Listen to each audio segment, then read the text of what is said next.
Առաջ Խուդաթյանը նշում էր, որ գազի ներմուծման մասով այլընտրանքներ կան։ Ինչ այլընտրանքների մասին է խոսքը։ Ես ասացի արդեն, ես քաղաքական գործիչ չեմ եւ քաղաքական որոշումների մասնակից չեմ,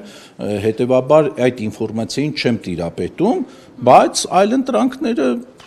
հարակից տարածքներում Ադրբեջանից, Թուրքմենստանից, չգիտեմ, Պարսկստանից, բոլոր այն հնարավոր երկրները, ովքեր որ գազ են վաճառում եւ ենթակառուցվածքները թույլ են տալիս, որ մենք այդ երկրներից գազ գնենք, բնականաբար Կապակցության մեջ չենք ընկնում այս դեպքում Ադրբեջանից, երբ որ գնում են գազը։ Ես նման հայտարարություն չեմ կարող անել, նորից եմ կրկնում, ինձ հարցրեք, ինչու է գազի կալորիականությունը պայմանագրում 7900 կալորիա, բայց փաստացի տարվա վերջում 8300 կալորիա դառնում եւ ինչպես է դա ազդում գազի սակագնի վրա։ Ինչու է Չունեք այս առումով որ կապվածություն կարող է առաջանալ։ Հարգելի լրագրող, ես որպես Հայաստանի Հանրապետության քաղաքացի, թե ձեր պես, թե մնացած մյուս հանրապետության քաղաքացիների պես ունեմ բազմաթիվ մտահոգություններ, բայց այս մասով է հետաքրքիր ձեր մտահոգությունը։ Ես արդեն պատասխանեցի ձեր հարցին։ Այսինքն դուք չեք բացառում, որ մինչև այդ պայմանագրի ժամկետի ավարտը հնարավոր են որոշակի փոփոխություններ սակագնի։ Եթե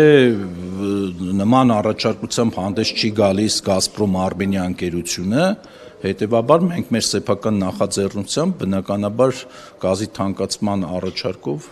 հանդես չենք գա։ Տեսականորեն հնարավոր է, որ իրենք առաջարկով հանդես գան եւ բավարարեցին։ Տեսականորեն հնարավոր է, որ ես հենց հիմա այստեղ, երբ որ ձեզ հարցած ճեպազրույց եմ տալիս, հենց հիմա պաշտոնապես կարող է ստացվել նման առաջարկ Ռուսաստանի Դաշնությունից կամ Գազպրոմ Արմենիա ընկերությունից, բայց այս պահին որևէ նման առաջարկ չկա եւ հետեւաբար բոլոր մեր խոսակցությունները մնում են ենթադրությունների դաշտում։ Շատ գյուղական բնակավայրերում հատկապես հրաժարվում են գազից եւ օգտագործում են արևային էներգիան։ Ունեք նման վիճակագրություն։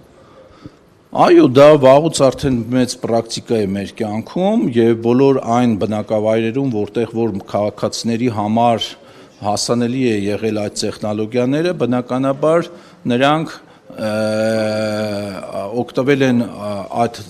հնարավորությունից, ասեմ ավելին եւ այդ արևային տեխնոլոգիաները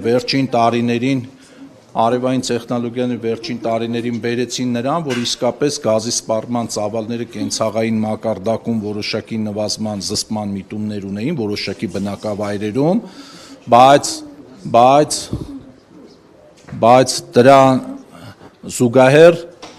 բայց դրան զուգահեռ այնուամենայնիվ կենցաղային սպառողների մոտ գազի ծավալի սպառման ծավալի աճ է տեղի ունեցել, որը իմ կարծիքով վկայում է կենսամակարդակի աճի ամենալավ ցուցանիշներից մեկն է։ Եվ մոդուլային ատոմակայանների մասով կան հստակեցումներ, թե ոչ։ Այս պահին կա այն ինչ որ կա, ինչի մասին որ մշտապես ես էլ եմ խոսել եւ ձեզ էլ դուք էլ ունեք այդ ինֆորմացիան, նոր բան չեմ տիրապետում։ Արդեն պայմանավորվածություն կա այս մասով։ Դե որտեվ դա ոլորտի քաղաքականության իրականացնողը ՏԿ-ն նախարարությունն է իդեմս նախարարի, բնականաբար իր ինֆորմացիան այդ մասով ավելի շատ է եւ ավելի հստակ է։ Ես այդ խոսակցություններին գործնական մասնակցություն կունենամ այն ժամանակ, երբ որ կորոշվի այս կամ այն տիպի ատոմակայանը եւ արդեն հանձնաժողովի